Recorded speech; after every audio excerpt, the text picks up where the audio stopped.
Mabilis nga ba ang karma? Yan po ang patunay, yan po ang ating pag-usapan for today's video. Kung bago ka pa lang sa aking channel, please subscribe, like, and pakit na rin po natin guys ang notification bell upang ma-update po tayo tuwing ako pinag-upload patungkol sa Team Kalingap, and please support po natin ang buong Team Kalingap, lalong lalo na po kila Kalingap Rob at Kuya Bal na patuloy na nagbibigay ng suporta at tulong po sa mga kabataan.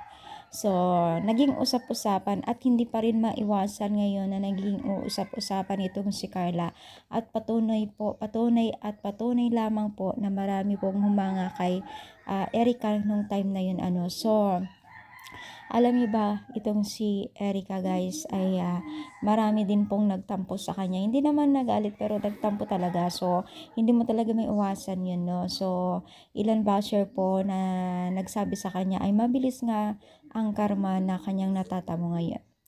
Yes, medyo nahirapan itong si Erica dun sa time na umiwas na po sa pagbibideo po nila Kalingap Rob.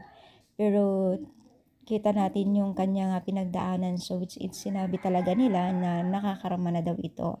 Pero sa ngayon ay medyo okay na naman po ang takbo at nakamove on na rin po ang bawat isa.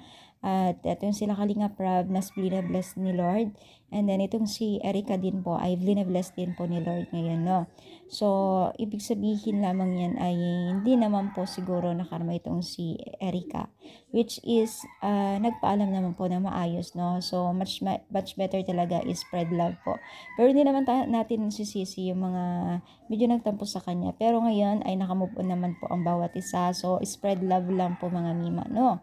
So, ano nyo masasabi dito sa ating pag-support today's video? Comment down, palike po ang ating video. Thank you so much. More power and God bless po.